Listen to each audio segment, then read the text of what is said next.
నమస్కారం, ఘంటారావానికి స్వాగతం. ముందుగా ప్రధాన అంశాలు. రాష్ట్రాన్ని గజగజ వణికిస్తున్న చలిపులి. అనేక జిల్లాల్లో కనిష్ట ఉష్ణోగ్రతలు మరో 3 రోజులు తీవ్రత.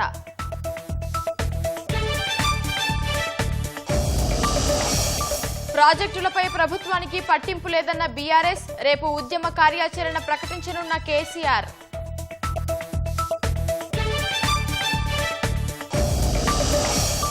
బీఆర్ఎస్ ఆరోపణలకు దీటుగా బదులిచ్చేందుకు సిద్ధమైన సర్కార్. కేసీఆర్ పాలనలో జరిగిన అన్యాయాన్ని ఎండగట్టేందుకు చర్యలు. అత్యధిక లైక్లు పొందిన 10 ట్వీట్లలో 8 ప్రధానివే. సామాజిక మాధ్యమం ఎక్స్ నిర్వహించిన సర్వేలో వెల్లడి.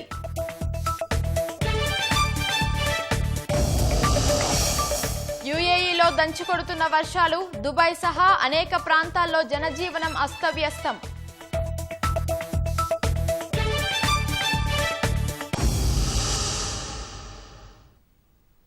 తెలుగు రాష్ట్రాల్లో చలి చంపేస్తోంది. రాత్రిపూట ఉష్ణోగ్రతలు దారుణంగా పడిపోయాయి. రాష్ట్రంలో అనేక ప్రాంతాల్లో 6 డిగ్రీలకు ఉష్ణోగ్రతలు పతనమయ్యాయి. ఇవాళ్టి నుంచి 3 రోజుల పాటు చలి తీవ్రత మరింత ఎక్కువ ఉంటుందని వాతావరణ శాఖ హెచ్చరిక జారీ చేసింది.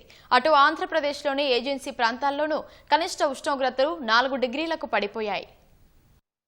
తెలంగాణలో గురువారం రాత్రి నుంచి శుక్రవారం ఉదయం వరకు అన్ని జిల్లాల్లో ఉష్ణోగ్రతలు 11.9 డిగ్రీల దిగువన నమోదయ్యాయి. సంగారెడ్డి, కుమురం భీం, ఆసిఫాబాద్, రంగారెడ్డి, వికారాబాద్ జిల్లాల్లోని పలు మండలాల్లో 6.1 నుంచి 6.9 డిగ్రీల మధ్య ఉష్ణోగ్రతలు పడిపోయాయి. 19 జిల్లాల్లో ఉష్ణోగ్రతలు 10 డిగ్రీల లోపే నమోదయ్యాయి. సంగారెడ్డి జిల్లాలోని 14 మండలాలు, కుమురం భీం, ఆసిఫాబాద్ జిల్లాలో 8 మండలాలు, రంగారెడ్డి జిల్లాలోని 18 మండలాలు సహా వికారాబాద్ జిల్లాలోని పలుచోట్ల చలి తీవ్రత పెరిగింది. ఇవాళ, రేపు, ఎల్లుండి చలి తీవ్రత మరింత ఎక్కువగా ఉంటుందని వాతావరణ శాఖ హెచ్చరించింది.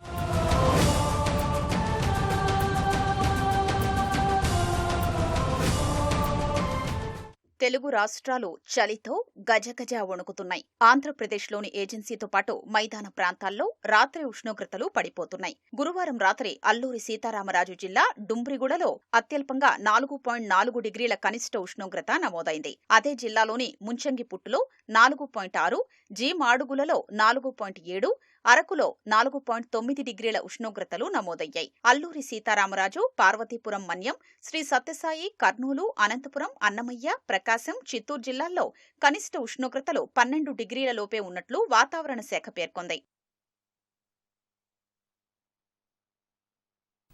నదీ జలాలు, సాగునీటి ప్రాజెక్టుల అంశంపై భారత రాష్ట్ర సమితి ఉద్యమానికి సిద్ధమవుతోంది. కృష్ణా జలాల్లో రాష్ట్రానికి అన్యాయం జరుగుతోందని, నీటిపారుదల ప్రాజెక్టులను కాంగ్రెస్ ప్రభుత్వం నిర్లక్ష్యం చేస్తోందంటున్న బీఆర్ఎస్ ఆ అంశాలపై కార్యాచరణ చేపట్టనుంది. రేపు జరగనున్న పార్టీ సమావేశంలో అధినేత కేసీఆర్ ఇందుకు సంబంధించి ఉద్యమ కార్యాచరణ ప్రకటించనున్నారు. బీఆర్ఎస్ సంస్థాగత అంశాలపై కూడా భేటీలో చర్చ జరగనుంది.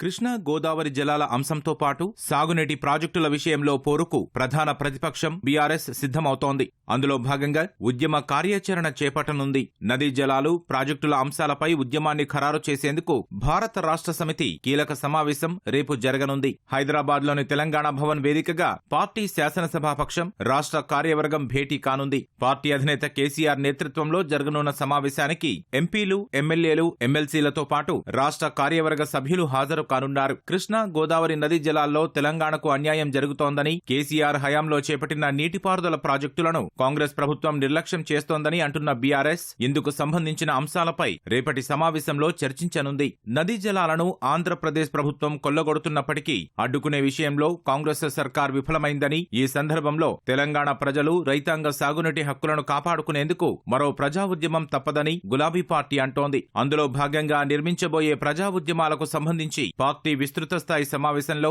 లోతుగా చర్చించనున్నారు. పాలమూరు రంగారెడ్డి ప్రాజెక్టు అంశంపై సమావేశంలో ప్రధానంగా చర్చ జరిగే అవకాశం కనిపిస్తోంది. బీఆర్ఎస్ హయాంలో 90% పూర్తి చేసిన ప్రాజెక్టు పనులను కాంగ్రెస్ ప్రభుత్వం చేపట్టడం లేదని, 2 ఏళ్లుగా పూర్తి నిర్లక్ష్యం కనబరుస్తోందని పార్టీ నేతలు ఆరోపిస్తున్నారు. పాలమూరు రంగారెడ్డి ఎత్తిపోతల ప్రాజెక్టుకు బీఆర్ఎస్ ప్రభుత్వం 91 టీఎంసీల నీటిని కేటాయిస్తే కాంగ్రెస్ ప్రభుత్వం ఇప్పుడు కేవలం 45 టీఎంసీలు ఇస్తే చాలని కేంద్రాన్ని కోరడాన్ని బీఆర్ఎస్ నేతలు తప్పుపడుతున్నారు. 45 టీఎంసీలకు అంగీకరించడం రైతుల ప్రయోజనాలను తాకట్టు పెట్టడమేనని, కాంగ్రెస్ ప్రభుత్వ వైఖరి రాష్ట్రానికి తీవ్రమైన అన్యాయం చేయడమేనని ఆక్షేపిస్తున్నారు. రాష్ట్రానికి ప్రత్యేకించి పాలమూరు రంగారెడ్డి నల్గొండ ప్రయోజనాలు దెబ్బతింటున్న తరుణంలో రాష్ట్రానికి చెందిన బీజేపీ ఎంపీలు కూడా నోరు విప్పడం లేదని, ఆ పార్టీ రాష్ట్ర ప్రయోజనాలకు గండికొడుతోందని ఆరోపిస్తున్నారు. సాగునీటి విషయంలో కేంద్రం చేస్తున్న అన్యాయం, నదుల అనుసంధానం పేరిట ఏపీ జలదోపిడీకి సహకరిస్తున్న బీజేపీ విధానాన్ని ఎదుర్కోవాలంటే తెలంగాణ సమాజానికి మరోమారు ప్రత్యక్ష పోరాటాలే శరణ్యమని బీఆర్ఎస్ అధినేత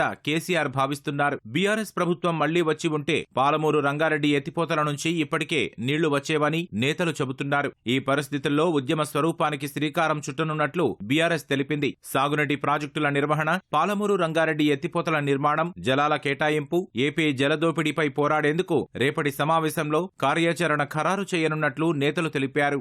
32,000 కోట్ల రూపాయల వర్క్స్ జరిగినాయి పాలమూరు రంగారెడ్డిలో. ఎన్నోసార్లు చెప్పినాం. ఇప్పటికీ 5 రిజర్వాయర్లు అయిపోయినాయి, 4 పంపింగ్ స్టేషన్లు అయిపోయినాయి, ready to launch. Just patch వర్కులు మిగిలినాయి. ప్యాకేజ్ 3లో కొంత, అక్కడ కొంత, అక్కడ కొంత, అక్కడ కొంత. తెలంగాణపై ఇంకా కొనసాగుతున్నటువంటి కుట్రలు, కేంద్ర ప్రభుత్వాన్ని తమ చేతుల్లో పెట్టుకున్న కారణంగా తెలంగాణకు కల్పిస్తున్నటువంటి ఇక్కట్లు, ఇక్కడ ఉండేటువంటి ప్రభుత్వం యొక్క చాతగానితనము, దూరదృష్టి లేనితనము ఇత్యాది విషయాల మీద మా పార్టీ సుదీర్ఘంగా చర్చిస్తుంది. అన్ని అంశాలను మన్ని విడమర్చి ప్రజలకు చెప్తాం. తర్వాత ఏంటనేటువంటిది 21st మీటింగ్ తర్వాత కేసీఆర్ గారు స్వయంగా అన్ని విషయాలు ప్రకటిస్తారు. సాగునీటి ప్రాజెక్టులో నదీ జలాల అంశంపై కేటీఆర్, హరీష్ రావుతో పాటు మాజీ మంత్రులు జగదీష్ రెడ్డి, నిరంజన్ రెడ్డి, శ్రీనివాస్ గౌడ్తో కేసీఆర్ ఇప్పటికే సమాలోచనలు జరిపారు. మొదట ఉమ్మడి పాలమూరు జిల్లాలో 1 లేదా 2 బహిరంగ సభలు నిర్వహించాలన్న ఆలోచనలో ఉన్నట్లు సమాచారం. రేపటి సమావేశంలో ఇందుకు సంబంధించి స్పష్టత వచ్చే అవకాశం ఉంది. నదీ జలాలు, ప్రాజెక్టుల అంశాలపై ఉద్యమ కార్యాచరణ ప్రకటించడంతో పాటు పార్టీ సంస్థాగత నిర్మాణ అంశాలపై కూడా సమావేశంలో చర్చ జరగనుంది. పార్టీ సభ్యత్వ నమోదు, సంస్థాగత కమిటీల ఏర్పాటు గురించి ప్రస్తావించే అవకాశం ఉంది. 9 నెలల విరామం అనంతరం బీఆర్ఎస్ అధినేత కేసీఆర్ తెలంగాణ భవన్ కు రానున్నారు. గత బడ్జెట్ సమావేశాలకు ముందు పార్టీ శాసనసభాపక్ష సమావేశంలో పాల్గొనేందుకు మార్చి 11న పార్టీ కేంద్ర కార్యాలయానికి కేసీఆర్ వచ్చారు. మళ్లీ ఇప్పుడు బీఆర్ఎస్ శాసనసభాపక్ష రాష్ట్ర కార్యవర్గ సమావేశానికి హాజరయ్యేందుకు కేసీఆర్ తెలంగాణ భవన్ వస్తున్నారు. నీటిపారుదల అంశాలపై బీఆర్ఎస్ చేపట్టనున్న ఉద్యమ కార్యాచరణను ధీటుగా ఎదుర్కొనేందుకు రాష్ట్ర ప్రభుత్వం సిద్ధమవుతోంది. కేసీఆర్ హయాంలో జరిగిన అంశాల ఆధారంగా కృష్ణా, గోదావరి జలాల్లో జరిగిన నష్టం, ప్రాజెక్టుల వైఫల్యాలను ఎత్తిచూపేందుకు కసరత్తు చేస్తున్నారు. నెలాఖరులో శాసనసభ సమావేశాలు నిర్వహించి ఆ వేదికగానే బీఆర్ఎస్ వైఖరిని ఎండగట్టాలని భావిస్తున్నారు. కృష్ణా, గోదావరి నదీ జలాల్లో తెలంగాణకు అన్యాయం జరుగుతోందని, రాష్ట్రంలోని కాంగ్రెస్ ప్రభుత్వం ప్రాజెక్టుల విషయంలో నిర్లక్ష్యం వహిస్తోందని భారత రాష్ట్ర సమితి ఉద్యమ కార్యాచరణకు సిద్ధమవుతోంది. ప్రధాన ప్రతిపక్షం కార్యాచరణను ధీటుగా ఎదుర్కొనేందుకు పాలకపక్షం కూడా సన్నద్దమవుతోంది. ఇందుకోసం 10 ఏళ్ల బీఆర్ఎస్ హయాంలో నదీ జలాలు, నీటిపారుదల ప్రాజెక్టులకు సంబంధించిన అంశాలను ఉపయోగించుకోవాలని సర్కారు భావిస్తోంది. రాష్ట్ర ఆవిర్భావం అనంతరం నదీ జలాలకు సంబంధించి చేసుకున్న ఒప్పందాలు, వాటాలు, ఆంధ్రప్రదేశ్ ప్రభుత్వంతో అవలంబించిన వైఖరి తదితరాలను ఆయుధాలుగా మలుచుకోవాలని ప్రయత్నిస్తున్నారు. ఈ దిశగా ఇప్పటికే అధికారులకు ఆదేశాలు జారీ చేశారు. బీఆర్ఎస్ హయాంలో నదీ జలాలు, సాగునీటి ప్రాజెక్టులకు సంబంధించిన అన్ని అంశాల ఆధారంగా సమగ్ర నివేదిక రూపొందించాలని స్పష్టం చేశారు. పాలమూరు రంగారెడ్డి ఎత్తిపోతల పథకాన్ని ప్రతిపక్షం ప్రధానంగా ప్రస్తావిస్తున్న తరుణంలో ఉమ్మడి మహబూబ్నగర్ జిల్లా ప్రాజెక్టులకు సంబంధించిన సమగ్ర సమాచారాన్ని సిద్ధం చేయాలని తెలిపారు. ప్రభుత్వ పెద్దల ఆదేశాల మేరకు అధికారులు అందుకు సంబంధించిన వివరాలు, నివేదికను సిద్ధం చేసే పనిలో పడ్డారు. కేసీఆర్ ప్రకటించబోయే కార్యాచరణను బట్టి తగిన విధంగా ముందుకు వెళ్లాలని ప్రభుత్వం భావిస్తోంది. నెలాఖరులో శాసనసభ సమావేశాలు నిర్వహించాలని రాష్ట్ర ప్రభుత్వం భావిస్తోంది. సమావేశాల సందర్భంగా నదీ జలాలు, ప్రాజెక్టులకు సంబంధించిన అంశాలపై చర్చించాలన్న ఆలోచనల్లో సర్కారు ఉన్నట్లు సమాచారం. తద్వారా అన్ని విషయాలు ప్రజల్లోకి వెళతాయని భావిస్తున్నారు. అందులో భాగంగానే ప్రధాన ప్రతిపక్ష నాయకుడు కేసీఆర్ లేఖ రాస్తే అసెంబ్లీని సమావేశపరిచి అక్కడే అన్ని విషయాలు చర్చిద్దామని ముఖ్యమంత్రి రేవంత్ రెడ్డి వ్యాఖ్యానించారు. ఒడిశాలోని నైనీలో థర్మల్ పవర్ ప్లాంట్ ఏర్పాటుపై అధ్యయనం చేస్తున్నామని ఉప ముఖ్యమంత్రి భట్టి విక్రమార్క తెలిపారు. హైదరాబాద్ బేగంపేటలోని ఓ హోటల్లో ఒడిశా సీఎం మోహన్ చరణ్తో భట్టి విక్రమార్క ప్రత్యేకంగా సమావేశమయ్యారు. తెలంగాణకు సంబంధించిన ఇంధన శాఖ అధికారులు నైనీ ప్రాంతాన్ని సందర్శించి అంచనాలు రూపొందిస్తుందని తెలిపారు. తదుపరి రాష్ట్ర ప్రభుత్వం తగు నిర్ణయం తీసుకుంటుందని వెల్లడించారు. హైదరాబాద్లోని ఐటీసీ కాకతీయలో 2 రోజుల పాటు ఒడిశా ఇన్వెస్టర్ల సదస్సు జరిగింది. సదస్సు కోసం నగరానికి వచ్చిన మోహన్ చరణ్ పారిశ్రామికవేత్తలు పెట్టుబడి పెట్టేందుకు ఒడిశా ఎంతో అనుకూలమైన రాష్ట్రమని తెలిపారు. Pharmaceuticals, medical devices, green energy, textiles, food processing రంగానికి చెందిన ప్రముఖులతో మోహన్ చరణ్ సమావేశమయ్యారు. ఒడిశాలో అరుదైన ఖనిజాలు విరివిగా ఉన్నాయన్న మోహన్ చరణ్ పలు కంపెనీలతో ఎంఓయూలు కుదుర్చుకున్నారు. రాష్ట్ర ప్రభుత్వం ఈ ఆర్థిక సంవత్సరంలో తీసుకుంటున్న రుణాల మొత్తం 70,000 కోట్ల రూపాయలను సమీపిస్తోంది. 2025-26 ఆర్థిక సంవత్సరంలో ఇప్పటి వరకు 66,000 కోట్ల రూపాయలు అప్పుల ద్వారా సమీకరించుకున్నారు. తాజాగా మరో 2,300 కోట్లు రుణంగా తీసుకునేందుకు ప్రభుత్వం బాండ్లు జారీ చేసింది. 1,000 కోట్ల విలువైన బాండ్లను 28 సంవత్సరాల గడువుతో, 800 కోట్ల విలువైన బాండ్లను 23 ఏళ్ల కాల పరిమితితో జారీ చేశారు. 17 సంవత్సరాలకు 500 కోట్ల రూపాయల విలువైన బాండ్లను జారీ చేశారు. రాష్ట్ర ఆర్థిక శాఖ జారీ చేసిన ఈ బాండ్లను రిజర్వు బ్యాంకు వచ్చే మంగళవారం వేలం వేయనుంది. తర్వాత 2,300 కోట్ల మొత్తం ఖజానాకు జమ అవుతుంది. ఇప్పటి వరకు 66,000 కోట్ల రూపాయలు అప్పుగా తీసుకోగా తాజా రుణంతో ఆ మొత్తం 68,300 కోట్ల రూపాయలకు చేరనుంది. వ్యక్తుల్లో గుణాలు కల్తీ అవడానికి కారణం పుస్తక పఠనం తగ్గిపోవడమేనని సాంస్కృతిక శాఖ మంత్రి జూపల్లి కృష్ణారావు అన్నారు. హైదరాబాద్ బుక్ ఫెయిర్ 38వ ఎడిషన్ను ప్రారంభించిన మంత్రి ప్రతి ఇల్లు లైబ్రరీగా మారినప్పుడు సమాజం ఖచ్చితంగా బాగుపడుతుందన్నారు. గ్రంథాలయాల అభివృద్ధికి సాంస్కృతిక శాఖ నుంచి 3 కోట్ల రూపాయలు మంజూరు చేస్తారని హామీ ఇచ్చిన మంత్రి జూపల్లి కృష్ణారావు జిల్లా కేంద్రాల్లో పుస్తక ప్రదర్శనశాలలు ఏర్పాటు చేయాలని బుక్ ఫెయిర్ నిర్వాహకులకు సూచించారు. గడచిన 38 సంవత్సరాల నుంచి సుదీర్ఘంగా యొక్క కార్యక్రమం నిర్వహిస్తా ఉన్నారు. దీని ద్వారా లక్షలాది మందిని విన్నటువంటి సమాచారం ప్రతి సంవత్సరం సుమారుగా 10 నుంచి 15 లక్షల మంది ఇక్కడికి విచ్చేసి ఆ బుక్స్ ను చూసి వాళ్ళు సెలెక్ట్ చేసుకుని చదివే కార్యక్రమం చేస్తా ఉన్నారంటే ఇది మామూలు విషయం కాదు. అందరూ కూడా ప్రత్యేకంగా అభినందిస్తా ఉన్నారు. ఇటువంటి కార్యక్రమాలు ప్రతి జిల్లాకు, ప్రతి మండలానికి, ప్రతి పల్లెకు కూడా వెళ్లాల్సిన అవసరం ఉంది. ఈరోజు సాంకేతిక పరిజ్ఞానం ఎంత పెరిగినా, ఎంత డిజిటల్ సోషల్ మీడియా వచ్చినా, ఆనాడు పుస్తకాలు చదివినటువంటి వాళ్ళ యొక్క ఆలోచన విధానాన్ని కంపేర్ చేస్తే జమీన్ ఆస్మాన్ ఫరక్ ఉన్నట్టుగా కనపడతా ఉంది. అందుకే పుస్తకాలు చదవని కారణంగానే పుస్తకాలు గొప్ప వాళ్ళ పుస్తకాలు చదివితే డెఫినెట్ గా కొంత స్ఫూర్తి పొందుతారు. వాళ్ళ యొక్క ఆలోచన విధానం కూడా మారుతుంది. రాష్ట్రంలో ఫిల్మ్, టెలివిజన్ ఎకోసిస్టమ్ను మరింత అభివృద్ధి చేసేందుకు ప్రభుత్వం చిత్తశుద్ధితో పనిచేస్తుందని సినిమాటోగ్రఫీ మంత్రి కోమటిరెడ్డి వెంకటరెడ్డి తెలిపారు. Hyderabad international short films festival మొదటి ఎడిషన్ను ప్రసాద్ ఐమాక్స్లో లాంఛనంగా మంత్రి కోమటిరెడ్డి ప్రారంభించారు. కార్యక్రమానికి సాంస్కృతిక శాఖ మంత్రి జూపల్లి కృష్ణారావు, ఎఫ్డీసీ చైర్మన్ దిల్రాజు సహా పలువురు సినీ ప్రముఖులు, విశ్లేషకులు హాజరయ్యారు. FDC, Dadasaheb Phalke school of film studies, Telangana tourism ఆధ్వర్యంలో ఐమాక్స్లో ఇవాళ, రేపు ఇంటర్నేషనల్ షార్ట్ ఫిల్మ్ ఫెస్టివల్ నిర్వహిస్తున్నారు. సుమారు 10 దేశాల నుంచి 700కు పైగా లఘు చిత్రాలు ప్రదర్శనకు రాగా వాటిలో ఉత్తమమైన చిత్రాలను జ్యూరీ సభ్యులు ఎంపిక చేసి ప్రదర్శించనున్నారు. హైదరాబాద్లో ఇంటర్నేషనల్ షార్ట్ ఫిల్మ్ ఫెస్టివల్ నిర్వహించడం తెలంగాణకు మైలురాయి వంటిదని మంత్రి కోమటిరెడ్డి వెంకటరెడ్డి అభిప్రాయపడ్డారు. Short films are really important for helping new talent and fresh ideas grow. Our government is dedicated to making Telangana the best and easiest place for filmmakers to work. Hyderabad, the global cinema capital, is not only India's film production hub but also center of creative ambition. As a Minister of Cinematography, I assure all of you that our Chief Minister and our government of Telangana is committed to strengthening our film and television ecosystem. Hyderabad International Short Film Festival. This is the right cream of the people who can reform this society. And the very purpose of the short film or long film, in addition to the providing employment and also business, and above all, the purpose should be for creating social consciousness.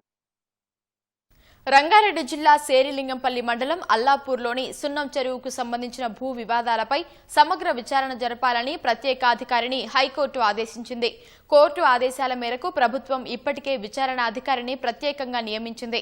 Hydraa సహా ఉన్నతాధికారుల ప్రభావానికి లోను కాకుండా స్వతంత్ర విచారణ జరిపి నివేదిక సమర్పించాలని high court స్పష్టం చేసింది. సర్వే ప్రారంభించే ముందు పిటిషనర్లతోనూ మాట్లాడాలని ప్రత్యేక అధికారికి సూచించింది. ఎలాంటి నోటీసులు ఇవ్వకుండా ఎఫ్టీఎల్ నిర్ధారించకుండా అక్రమ నిర్మాణాల పేరుతో హైడ్రా కూల్చివేస్తోందంటూ SIET Maruthi hills colony welfare association సహా 7 హైకోర్టులో పిటిషన్ను దాఖలు చేశారు. సున్నం చెరువు పునరుద్ధరణ పనులు చేపట్టేందుకు అనుమతివ్వాలని, శాంతి భద్రతల పరిరక్షణకు పోలీసుల సాయం తీసుకునేందుకు సైతం అనుమతించాలంటూ హైడ్రా సైతం మధ్యంతర అప్లికేషన్ దాఖలు చేసింది. పిటిషన్లపై మరోసారి విచారణ చేపట్టిన హైకోర్టు సమగ్ర విచారణ జరపాలని ప్రత్యేక అధికారిని ఆదేశించింది. విచారణాధికారికి సహకరించాలని నీటిపారుదల, రెవెన్యూ, సర్వే, జీహెచ్ఎంసీ అధికారులకు సూచించింది. నివేదికలో హైడ్రా తప్పు చేసినట్లు తేలితే కఠిన చర్యలకు వెనకాడబోమని స్పష్టం చేస్తూ తదుపరి విచారణ ఈ నెల 23కు వాయిదా వేసింది. బ్యాంకుల సహకారం ఉంటేనే సైబర్ నేరాలకు కళ్లెం వేయగలమని హైదరాబాద్ సిపి సజ్జనార్ అన్నారు. ఆర్బీఐ గవర్నర్ సంజయ్ మల్హోత్రాతో సిపి సజ్జనార్ నేతృత్వంలోని ఉన్నతాధికారుల బృందం హైదరాబాద్ ఆర్బీఐ కార్యాలయంలో ప్రత్యేకంగా సమావేశమైంది. పలు కీలక అంశాలను ఆర్బీఐ గవర్నర్ దృష్టికి తీసుకెళ్లారు. సైబర్ నేరగాళ్లకు ఆక్సిజన్లా మారిన మ్యూల్ ఖాతాల నియంత్రణలో రిజర్వ్ బ్యాంక్ ఆఫ్ ఇండియా మరింత కఠినంగా వ్యవహరించాలని సిపి కోరారు. సామాన్యుల ఖాతాలను ఉపయోగించుకుని దోచుకున్న సొమ్మును క్షణాల్లో మళ్లిస్తున్నారని వివరించారు. వీటిని అరికట్టడానికి మ్యూల్ ఖాతాల గుర్తింపునకు ప్రత్యేకంగా సెంట్రలైజ్డ్ డేటాబేస్ను ఏర్పాటు చేయాలన్నారు. సైబర్ నేరం జరిగిన వెంటనే బాధితుల సొమ్మును కాపాడాలన్నా, నేరగాళ్లను పట్టుకోవాలన్నా బ్యాంకులు సత్వరం స్పందించాలని ఆర్బీఐ గవర్నర్ దృష్టికి తీసుకెళ్లారు. అన్ని బ్యాంకులు ఒకే తరహాలో స్టేట్మెంట్లు ఇవ్వాలని అభ్యర్థించారు. ఇంటి నుంచే సంపాదన, పార్ట్ టైం జాబ్స్ పేరుతో నిరుద్యోగులు, గృహిణులను మోసగిస్తున్న సంస్థలపై ఈడీ, సిబిఐ వంటి కేంద్ర దర్యాప్తు సంస్థలతో సమన్వయం చేసుకుంటూ ఆర్బీఐ కఠిన చర్యలు తీసుకోవాలని విజ్ఞప్తి చేశారు. సిపి లేవలెత్తిన అంశాలు సమర్పించిన 3 వేర్వేరు లేఖలపై ఆర్బీఐ గవర్నర్ సంజయ్ మల్హోత్రా సానుకూలంగా స్పందించారు.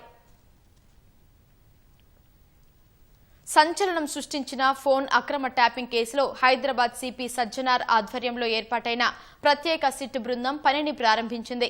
ఇప్పటి వరకు జూబ్లీహిల్స్ పోలీస్ స్టేషన్లో ఉన్న సిట్ కార్యాలయాన్ని బషీర్బాగ్లోని సీసీఎస్ కు తరలించనున్నారు. దర్యాప్తునకు వీలుగా ఉండేందుకు ఏర్పాట్లను సిపి సజ్జనార్ ప్రత్యేకంగా పరిశీలించారు. మరోవైపు కేసు దర్యాప్తు దశ, ఇతర అంశాలపై సిట్ బృందంతో సమావేశమయ్యారు. కేసును అత్యంత పారదర్శకంగా విచారణ జరపడం, ఛార్జిషీట్లు దాఖలు చేయడం వంటి కార్యకలాపాలను ఈ బృందం చూసుకోనుంది. ఐబొమ్మ పైరసీ సైట్ నిర్వాహకుడు ఇమంది రవి కేసులో పోలీసులు దర్యాప్తు కొనసాగుతూనే ఉంది. 3వసారి కస్టడీలోకి తీసుకుని ఈ నెల 18 నుంచి విచారిస్తున్నారు. కస్టడీలో రవి పొంతనలేని సమాధానాలు చెబుతున్నాడని పోలీసులు వెల్లడించారు. విదేశాల్లోని ప్రతినిధుల నుంచి వచ్చే ఆదేశాల ప్రకారం తాను నడుచుకున్నానంటూ, తనకేం సంబంధం లేదని చెప్పే ప్రయత్నం చేసినట్టు తెలిసింది. 5 ఏళ్లలో 21,000 సినిమాలను పైరసీ చేసి ఐబొమ్మ, బప్పం టీవీ వెబ్సైట్లలో అప్లోడ్ చేసినట్టు పోలీసులు నిర్ధారించారు. పైరసీ చట్టరీత్యా నేరమని తెలిసి పట్టుబడకుండా ఉండేలా తెలివిగా వ్యవహరించినట్టు ఆధారాలు సేకరించారు. ఎక్కడా తన ఆనవాళ్లు లేకుండా ప్రహ్లాద్ కుమార్ అనే వ్యక్తిని సృష్టించి ఆ పేరుతో పాన్ కార్డ్, వెబ్ పోర్టల్స్ కొనుగోలు జరిపినట్లు గుర్తించారు. ఇమంది రవి అనే వ్యక్తి కేవలం నామమాత్రమేనని నిరూపించేందుకు కావలసిన సాక్ష్యాధారాలు ముందుగానే సిద్ధం చేసుకున్నట్లు పోలీసులు వెల్లడించారు.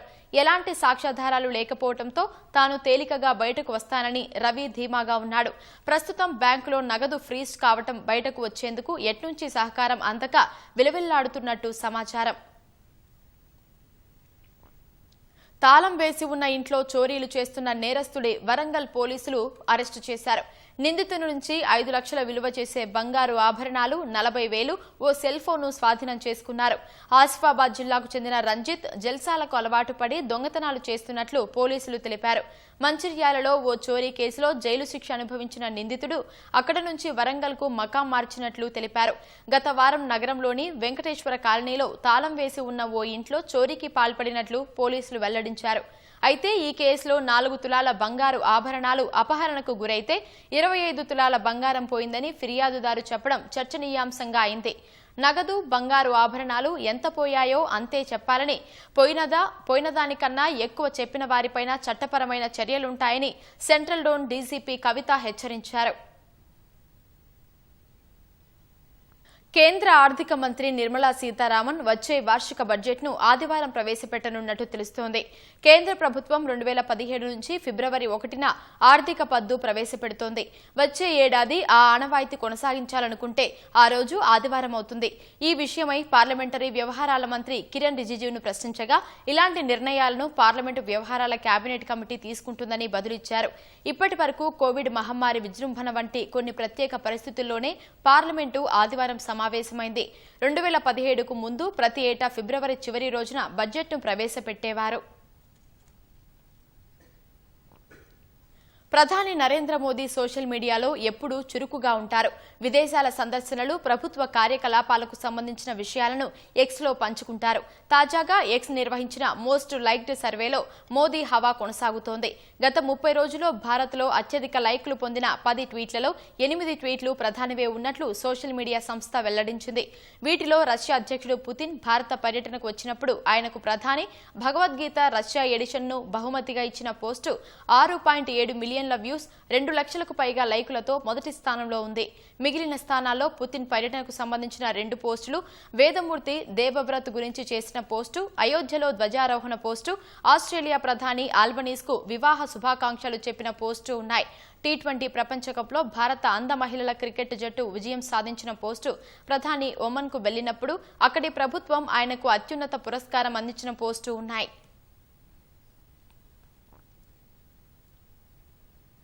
తమిళనాడు, గుజరాత్లలో నిర్వహిస్తున్న ఓటరు జాబితా ప్రత్యేక సమగ్ర సవరణ SIR కసరత్తులో భాగంగా కేంద్ర ఎన్నికల సంఘం ఈసీ ఆయా ప్రాంతాలకు సంబంధించిన ముసాయిదా ఓటరు జాబితాలను విడుదల చేసింది. తమిళనాడుకు సంబంధించి తొలి విడత ప్రక్రియలో గత జాబితాతో పోలిస్తే 97 లక్షల ఓటర్ల పేర్లను తొలగించింది. SIR ప్రక్రియ చేపట్టడానికి ముందు తమిళనాడులో 6.41 కోట్ల ఓటర్లు ఉండగా ప్రస్తుత జాబితాలో 5.43 కోట్ల మంది మాత్రమే ఉన్నారు. తొలగించిన వారిలో 27 లక్షల మంది మృతి చెందగా 66 లక్షల మంది ఇతర రాష్ట్రాల్లో స్థిరపడ్డారని, మరో 3.4 లక్షల మంది డూప్లికేట్ ఓటర్లు ఉన్నట్లు ఈసీ పేర్కొంది. ఓటు హక్కు కోల్పోయిన వారు జనవరి 18లోగా అభ్యంతరాలు తెలిపేందుకు ఈసీ అవకాశం కల్పించింది. మరోవైపు గుజరాత్లో మొత్తం 73.73 లక్షల ఓట్లను తొలగించినట్లు పేర్కొంది. గుజరాత్లో మొత్తం 5.08 కోట్ల మంది ఓటర్లకు గాను ముసాయిదా జాబితాలో 4.34 కోట్ల మంది మాత్రమే ఉన్నారు. తొలగించిన వారిలో 18 లక్షల మంది మృతి చెందగా 40 లక్షల మంది ఇతర రాష్ట్రాల్లో స్థిరపడ్డారని, 3.81 లక్షల మందికి 1 కంటే ఎక్కువ ఓటు హక్కు ఉందని ఈసీ వెల్లడించింది. అభ్యంతరాలు తెలిపేందుకు జనవరి 18 వరకు అవకాశం కల్పించింది. ఎడారి దేశం యునైటెడ్ అరబ్ ఎమిరేట్స్లోని అనేక ప్రాంతాల్లో భారీ వర్షాలు దంచికొట్టాయి. జోరు వానల ధాటికి అబుదాబి, దుబాయ్ సహా అనేక నగరాల్లో కొన్ని గంటల పాటు జనజీవనం స్తంభించింది. అనేక చోట్ల రోడ్లు జలమయమయ్యాయి. ట్రాఫిక్కు తీవ్ర అంతరాయం కలగడంతో పాటు నిన్న పలు విమాన సర్వీసులు ఆలస్యమయ్యాయి. అబుదాబి, దుబాయ్లో కురిసిన భారీ వర్షానికి అనేక లోతట్టు ప్రాంతాలు చెరువులను తలపించాయి. ఈ క్రమంలో అక్కడి ప్రభుత్వం ఉద్యోగులను ఇంటి నుంచే పనిచేయాలని ఆదేశించింది. బీచ్లు, పార్కులు, పర్యాటక ప్రదేశాలను తాత్కాలికంగా మూసివేసింది. ప్రజలు ఇళ్లలోనే ఉండాలని, అత్యవసరమైతే తప్ప బయటకు రావద్దని UAE ప్రభుత్వం సూచించింది. దోహా, ఖతార్లోనూ భారీ వర్షాలతో ప్రజలు ఉక్కిరిబిక్కిరి అయ్యారు.